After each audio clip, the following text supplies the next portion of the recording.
ಪ್ರಕರಣದ ತನಿಖೆಯನ್ನು ಗಂಭೀರವಾಗಿ ಪರಿಗಣನೆಗೆ ತೆಗೆದುಕೊಂಡು ACP south, Brahmapur inspector Somling ಮತ್ತು ಅವರ ಎಂಟೈರ್ ಟೀಮ್ ಒಟ್ಟು 5 ಜನ ಆರೋಪಿಗಳನ್ನು ಬಂಧಿಸುವಲ್ಲಿ ಯಶಸ್ವಿಯಾಗಿದ್ದಾರೆ. ಅದರಲ್ಲಿ ಕಾರ್ಪೊರೇಷನ್ ಕಚೇರಿಯಲ್ಲಿ ಕೆಲಸ ಮಾಡ್ತಾ ಇರುವಂಥ 3 ಜನ ಆರೋಪಿಗಳಿದ್ದಾರೆ. ಸಿಬ್ಬಂದಿಯವರನ್ನು ಈಗಾಗಲೇ ಬಂಧಿಸಲಾಗಿದೆ ಮತ್ತು ಯಾರಿಗೆ ಈ ಚೆಕ್ಗಳನ್ನು ದುರುಪಯೋಗಪಡಿಸ್ಕೊಳ್ಳಿಕ್ಕೆ ಹಣವನ್ನು ಟ್ರಾನ್ಸ್ಫರ್ ಮಾಡಿದರು ಆ ಆರೋಪಿಗಳನ್ನು 2 ಜನ ಆರೋಪಿಗಳನ್ನು ಕೂಡ ಬಂಧಿಸಲಾಗಿದೆ. ಒಟ್ಟು 5 ಜನ ಆರೋಪಿಗಳನ್ನು ಬಂಧಿಸಲಾಗಿದೆ. ಏನು 36 ಲಕ್ಷ ವಂಚನೆ ಮಾಡಿದ್ರು, ಅದರಲ್ಲಿ 30,75,000 ಈಗಾಗಲೇ ಹಣವನ್ನು ನಾವು ವಶಪಡಿಸ್ಕೊಂಡಿದ್ದೀವಿ.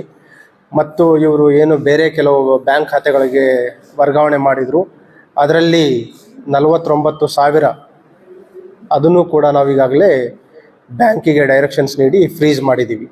ಸೊ ನಿಯರ್ಲಿ 31.25 ಲ್ಯಾಕ್ ಅಷ್ಟು ಹಣ ಈಗಾಗಲೇ ವಶಪಡಿಸ್ಕೊಂಡಿದ್ದೀವಿ.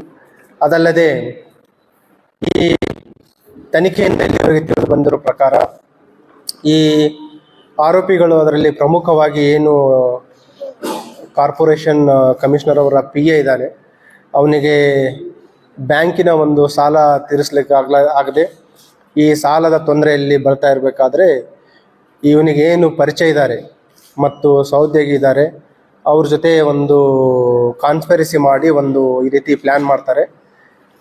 ಆ ಪ್ಲ್ಯಾನ್ ಏನಂತಂದರೆ, ಏರ್ಟೆಲ್ DDs ಬರುತ್ತೆ. ಈಗೇನು ರೋಡ್ ಕಟ್ಟಿಂಗ್ ಚಾರ್ಜಸ್ಸಿಗೆ ಅವರು ದುಡ್ಡು ಕಟ್ಟಬೇಕು ಕಾರ್ಪೊರೇಷನ್ಗೆ, 5 DDಗಳನ್ನು ಇವನು PA ಕಲೆಕ್ಟ್ ಮಾಡ್ಕೊಂಡಿರ್ತಾನೆ. ಈ ಕಾರ್ಪೊರೇಷನ್ದು ಒಂದು ರೆಗ್ಯುಲರ್ ಜನರಲ್ ಅಕೌಂಟ್ ಇದೆ, ಆ ಅಕೌಂಟಿಗೆ ಆ DDಗಳನ್ನು ಡಿಪಾಸಿಟ್ ಮಾಡಬೇಕು.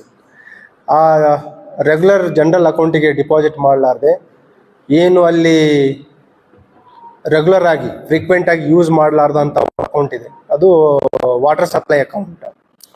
ಆ ವಾಟರ್ ಸಪ್ಲೈ ಅಕೌಂಟಿಗೆ ಒಟ್ಟು 5 DD, ಅದರಲ್ಲಿ 5 DDಯ ಮೊತ್ತ